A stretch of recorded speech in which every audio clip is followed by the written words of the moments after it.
News headlines often tell the story of human trafficking only in terms of young women who were trapped in international slave trade.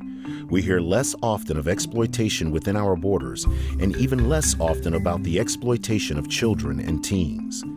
This Achieving Excellence podcast features Molly Ring, the former chief of programs at SAGE, the Standing Against Global Exploitation Project.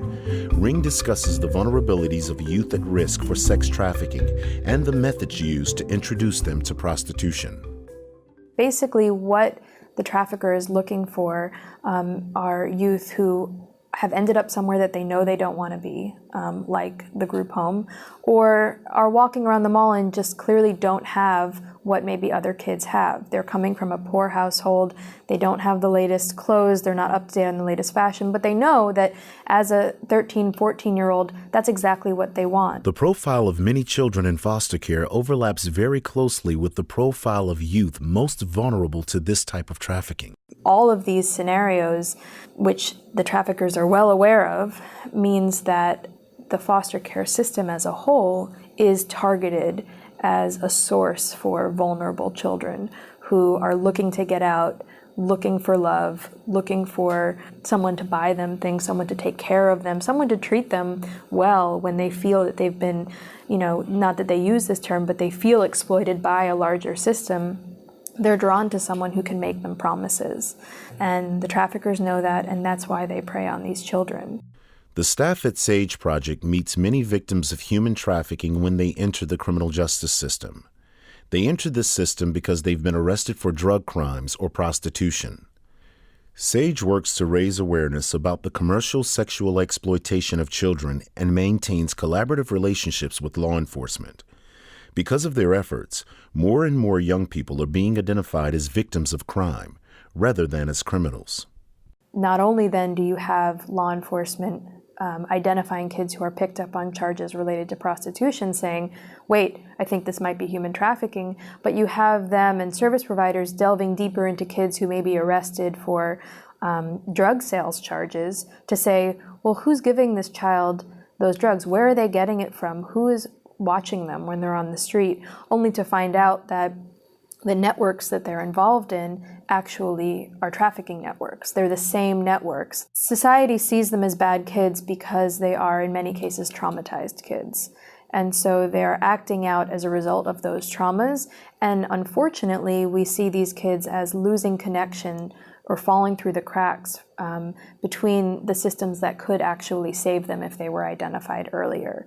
So they don't make it through school because they can't comply with the behavioral standards, or they end up in the foster care system because of the violence that's happening at home. And then it's those systems or the lack of those systems that the traffickers prey on in order to identify vulnerable kids who they can then exploit. Traffickers tend to target vulnerable youth. They draw young people in by offering material things or offering attention. They lure them in with promises of, I can get you out of here. You want to come with me and we'll go on a trip, we'll stay in a hotel, I'll buy you beautiful clothes, we'll do all these adventurous things. Well, to a kid who's never had access to material things, nor have they ever had the chance to travel, see the world, even be in a relationship with someone who says things like, you're beautiful, I love you.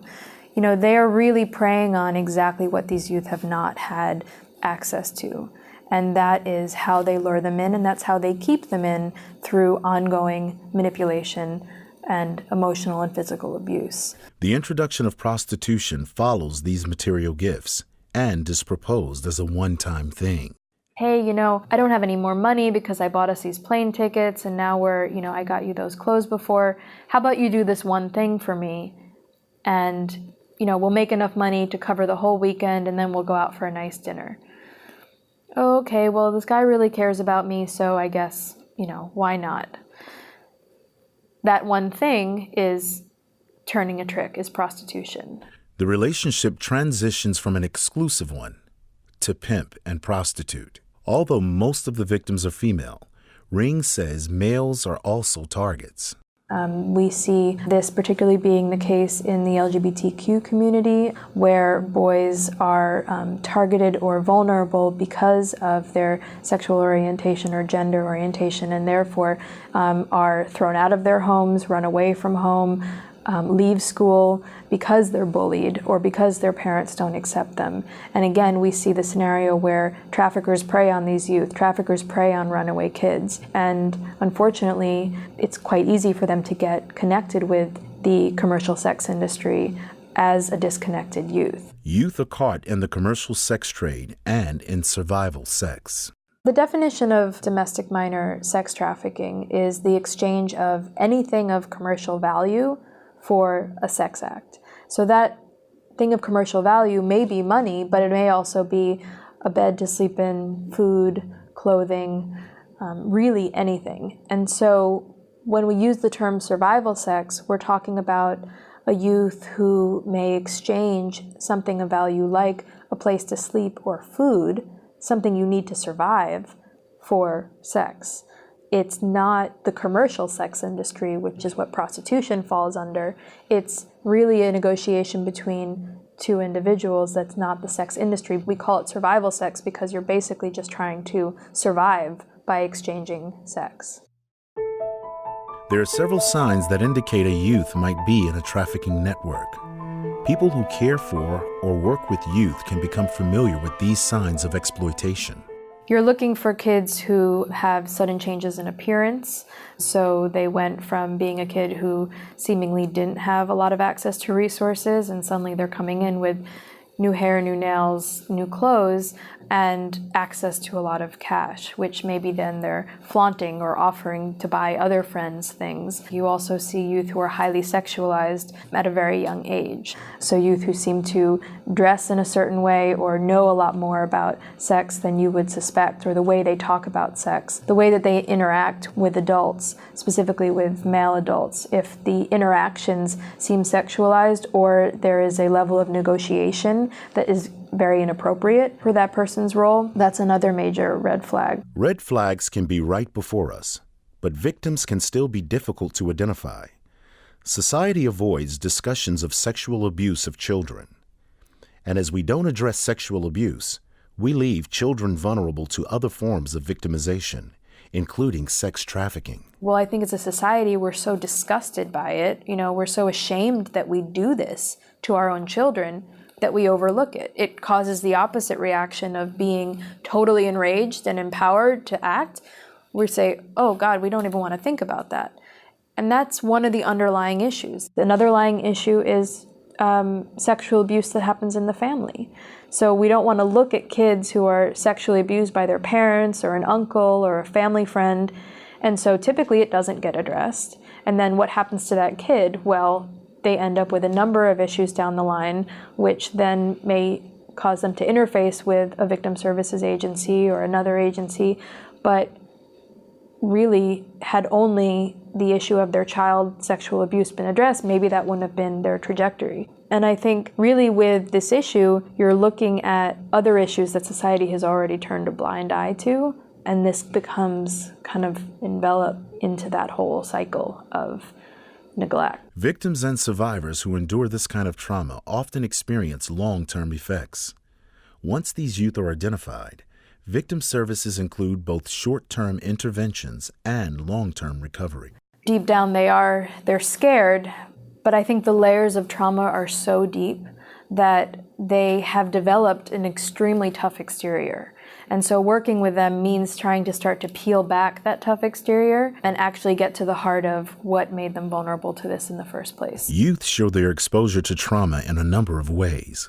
We see it in youth just not being able to focus in a group, actually having it affect their ability to stay connected with a conversation or with what's happening around them because they're just disconnected. Whether it's they've been triggered and now they have disconnected because you've talked about something that brought them back to the traumatic experience that they had, which they've never been able to process. One way that it manifests is actually through a physical reaction to particular words, phrases, or just a case manager or clinician trying to engage them. We see trauma manifest in ways where youth actually, they have sort of a foreshortened view of where their life is going to end up. They don't think that they're going to make it to their 18th birthday or 19th birthday. I mean, talk about what are your plans for when you become an adult. You know, they don't even think they're going to make it to adulthood because they, in their experience, have seen so much violence that the idea that they would actually be able to survive beyond what is happening to them on a daily basis or nightly basis is just too hard to comprehend. It's really hard for them to set goals for that reason. Part of the abuse actually caused them to skip over normal childhood into a form of adulthood that they haven't quite caught up to developmentally. And so we're often just trying to get back at the heart of that through a range of services that help them know they can be a kid again. Among the skills needed to work effectively with youth is knowledge of technology and how youth prefer to communicate. The model standards for competency and for programs offer relevant guidelines on issues related to technology and its use. By the nature of working with youth, you have to be up on the latest technology. That is how youth communicate with one another. That's how they experience the world. And if you're not using technology in the way that you provide services to youth, you're not going to be able to form the same types of bonds. And so working with young people in general means that you need to be up on how technology and the role of technology comes into play in providing services to them, because that is going to be their go-to and how you can be up to date on it, but then making sure that you know what the boundaries are and what the best practices are for using it are really key. So, for example, whereas a case management style with a population that is not as engaged with technology, say a much older population that maybe has a cell phone but never uses their texting functions, a phone call to remind them about services or to let them know that a resource is there or that they need them to come in to see them might work perfectly. A youth may never answer their phone but be much more likely to text their case manager. Similarly, youth who are in a situation of human trafficking may very well be surveilled. And so getting on the phone and talking to a provider may not be safe. In addition to technology, the model standards also address self-care, an area Molly Ring says is crucial not to ignore. Self-care is really important for the providers who work in this field. The stories that you hear from youth directly, or even from other providers who are working with these youth directly, are extremely traumatic for the providers. Not just because there is so much violence and brutality in this area, but because we're talking about really young children. We're talking about 10 and 11-year-olds, or we're talking about 15, 16-year-olds who have already been doing this for years. These cases are also really high intensity, and so a case manager who may otherwise be accustomed to working with 40 or 50 clients in their caseload because their needs are pretty easily met through specific phone calls or referrals, and then that's kind of it. Some of our case managers only work with 5 or 6 of these kids at a time because they're so high needs and they require so much follow-up. One, just getting the kid to stay engaged with services, but then making sure that all the referrals are happening and that providers know, other providers in the field know how to appropriately take care of this child. I think the risk that you run is that burnout happens at a much faster rate and kind of in an irreparable way, that providers end up leaving the field completely because the experience became so traumatizing for them. Solutions to this problem, says Ring, are in part found in enhancing the systems that already exist to serve youth.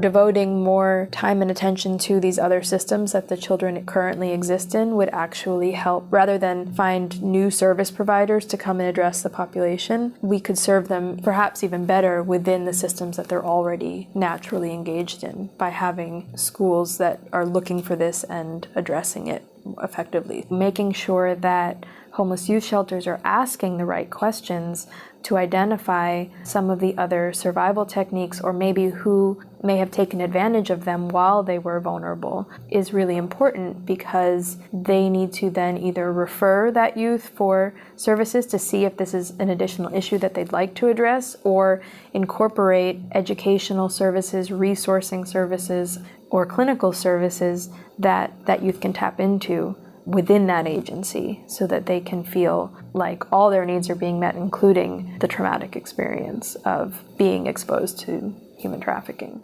Another way to enhance existing systems is to develop appropriate training for people who serve youth. I would really like to see this issue become more integrated into training both of foster care parents and at group homes. I think group homes really need training on, again, what are the indicators, the red flags, how does this get addressed, what are the needs of this population, and how can you ensure that the facility that you're operating is more secure. Foster parents need to know how past trauma can manifest into ongoing behaviors, but also specifically why they're at risk for human trafficking, and then how to better address it if you start to see indicators that this youth may be targeted.